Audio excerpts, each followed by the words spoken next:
இது எவ்வளோ வந்துச்சுன்னா 40,000 கிராம் நான் வந்துட்டு வீட்டில் போட்ட கணக்கு பார்த்தீங்கன்னா இது ஒன்று மட்டுமே 10,000 1 கிராம் 10,000 வருது. 22 கேரட் 10,231 கிட்ட வந்துச்சு. அது கால்குலேட் பண்ணி பார்த்தா 40,924 ருபீஸ் வந்துச்சா. அவன் வந்துட்டு என்ன பண்ணினா வேஸ்டேஜ் ஜிஎஸ்டி எல்லாம் சேர்த்து எங்ககிட்டேருந்து 47,000 கிட்ட, இது 41,000னா 47,000 கிட்ட பிடிக்கிட்டான்.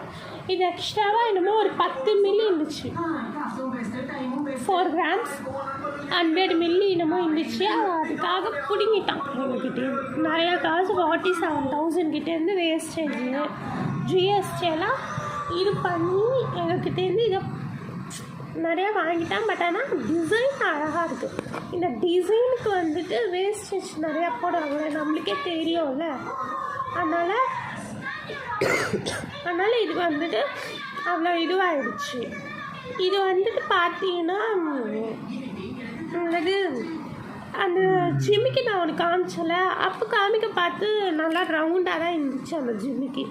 அப்புறம் என் அம்மா அதை யூஸ் பண்ணிவிட்டு ஒரு நாளைக்கு படுத்தாங்க. நான் தான் போட்டுக்கோமா எல்லாம் வச்சுருக்கோம்ல போட்டுக்கோமான்னு சொல்லி, என்னன்னா அது வந்துட்டு நசுங்கி போயிடுச்சு. அது 20 வருஷம் ஓல்டு. அது நசுங்கி போனதுனால உடையில நசுங்கிருக்கு.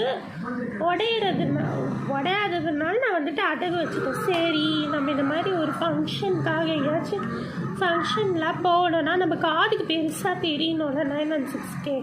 இது வந்துட்டு எங்கள் அம்மாவோட அம்மா வந்துட்டு சொன்னாங்க 916லலாம் எடுக்காதம்மா காசு அதிகமாக வந்துடும். அதனால் என் அம்மா வந்துட்டு 21 கேரட்டு அது மாதிரி பார்த்து எடுத்ததுனால என் மம்மிக்கு காசு ஒழுங்காக தரல. அதனால தான் நாங்கள் இந்த வாட்டி எல்லா நகையும் இனிமேல்ட்டு நாங்கள் 916 தான் எடுக்க போகிறோம். இந்த 4 கிராம் வாங்கவே எங்களுக்கு அவ்வளோ கஷ்டமாக போயிடுச்சு எங்களுக்கு இந்த காலத்தில். கடவுளுக்கு தான் நான் நம்பி சொல்லணும், இப்போ கூட எங்களால் வாங்க முடியுதா அப்படின்ட்டு. அடுத்து எனக்கு வந்துட்டு நாங்கள் வந்துட்டு கிறிஸ்டின்ஸ்ன்றதுனால எனக்கு வந்துட்டு என்ன ஆசைன்னா டிசம்பர் மாதம் அப்போ ஏதாச்சும் ஒரு ஜுவல்லரி வாங்கலாம் அப்படின்ட்டு ஒரு 4 கிராமுக்கு பிரேஸ்லெட்டோ இல்லை மோதிரமோ அப்படி வாங்கலாம் அப்படின்னு நான் யோசிச்சு வச்சுருக்கேன்.